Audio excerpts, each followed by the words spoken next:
Well, both of these fighters are supposed to be very good listeners. They follow their instructions from the corner, and we had a chance yesterday afternoon to sit down with our cornermen and kind of listen in a little bit on what their strategies might be. I know Tracy Patterson. I've known him quite a while, you know, ever since his dad was training him. He was a kid. And he's a good fighter. He's been champion a couple of years. You got to fight Tracy right. If you don't fight him right, you're liable to find your butt on the canvas. Well, first of all, I think the opponent's very good. He's very quick. He moves both ways. He's sneaky. Not the biggest puncher there is, but it's hard enough to hurt you. He's a good fighter. Tracy has to, obviously, take away his game. Stay on him. When he moves, Tracy has to move, step up, and whack him. I believe that Tracy will probably come out very fired up. He's going to be trying to knock Eddie out. He may even underestimate him a little bit, because when you look at Eddie, he looks like a little kid. And I hope he does. Well, the best thing to do, obviously, is stay on him. And that isn't as easy as it sounds, but you have to do it. And if you step up each time he steps back, he's going to step back again. And so you step up again. It's a chess game. I want to give Patterson a lot of angles until he gets so frustrated with this guy here that he stands there. And once he starts going toe-to-toe with Eddie, Eddie will find him, because Eddie's a much faster puncher. I'm looking to use the jab a lot. I'm making Patterson miss a lot, but I'm making Eddie get him to make him pay for those air misses. All right, Alex, we heard what Lou, Tommy, and Roger had to say. Meaningless. What do you think about this fight? It's a tough act to follow. A lot of smart boxing minds at work there. There are no perfect fighters. Eddie Hopson is not a totally well-rounded boxer, but he's got exceptional hand and foot speed. He has not yet proven that he has a chin, that he has the strength and power, and that he has the physical confidence to go in and trade with a world-class fighter, and he'll have an opportunity to look at that today. In terms of Tracy Patterson, he has to avoid frustration. He can't look to load up. He has to make sure that when the movement starts from his opponent, Eddie Hopson, Tracy cannot get frustrated and stop punching. He's got to stay on top of him, like his trainer, Tommy Park, said. It should be very, very interesting.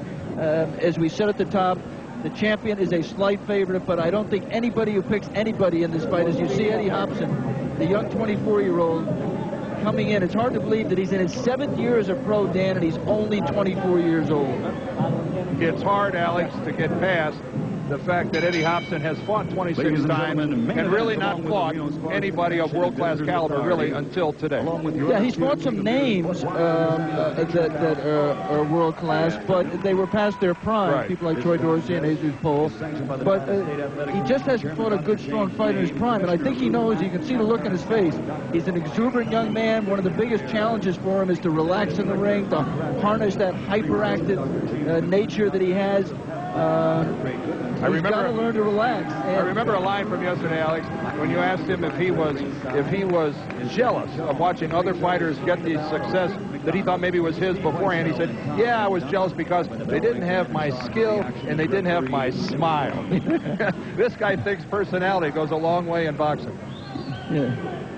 He is a terrific personality. Whether he's a terrific fighter, we might find out today. All right, let's get ready, rather, for the ring announcements. Let's go upstairs to Michael Buffer. And now, ladies and gentlemen, from the biggest little city in the world, Reno, Nevada, let's get ready to rumble! 12 rounds of boxing for the Junior Lightweight Championship of the World, sanctioned by the IBF.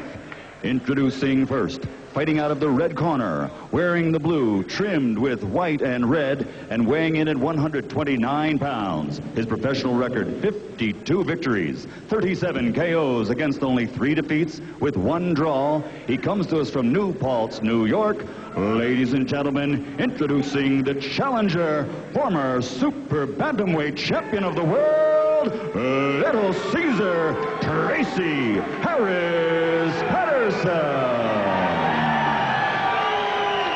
And his opponent across the ring, fighting out of the blue corner, wearing the black, trimmed with red, also weighing in at 129 pounds. He brings a professional record of 26-0, 13 KOs from St. Louis, Missouri. Ladies and gentlemen, presenting the Junior Lightweight Champion of the World, the undefeated boy wonder, Eddie Hopson.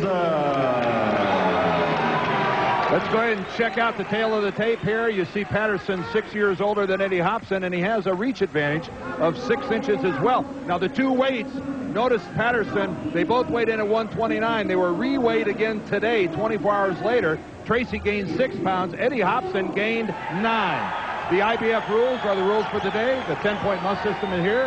The standing 8 is not in effect. The 3 knockdown rule is not in effect. A fighter cannot be saved by the bell in any round, and only the referee has the power to stop that bout. And you'll recognize this man, Mills Lane, working his 76th title fight. And here we go. Eddie Hopson, the southpaw, in the black trunks with his back to you. We keep talking about Eddie's hand speed. Tracy Patterson is known as someone with decent hand speed as well. And one of the big questions of the fight will be, will Tracy bring his hand speed up to 130, and will he bring his power up to 130? Well, Eddie Hopson working with the black trunks with the red trim. Tracy Patterson in the blue trunks. He's got Caesar across his waistband. Eddie Hopson again, a southpaw, as we saw with Raul Marquez in the prelim.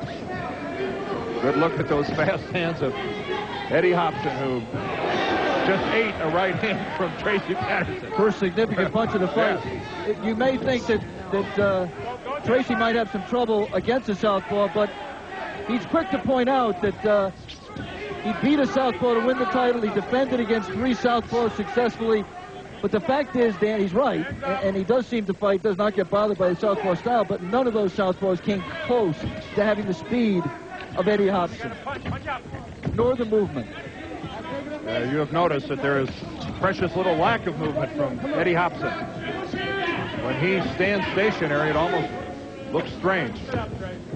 It looks strange, but it's a sight that his trainers, Roger Bloodworth and Lou Cooper, would love to see more of. They think that he bounces too much, that he wastes too much energy, and he takes a lot of power off his punches because he doesn't get his feet set properly. There's a slap with the right hand.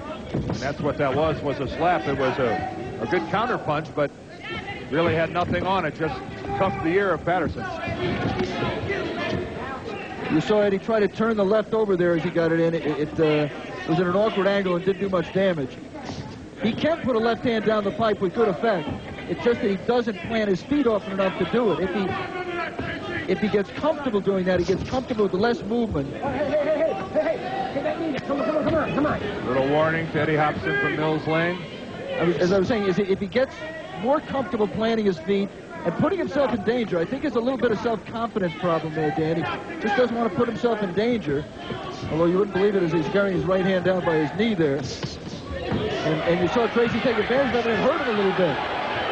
You know, a nice little display there by Eddie Hopson. Of course, he never touched Tracy Patterson with any of that little flurry there. But he kept him off long enough to recover. The wind might have driven him back.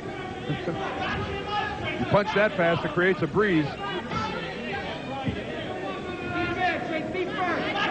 A very, very conservative first round by Tracy Patterson. He's got the look of a guy who expects this one to last a while. The end of the first.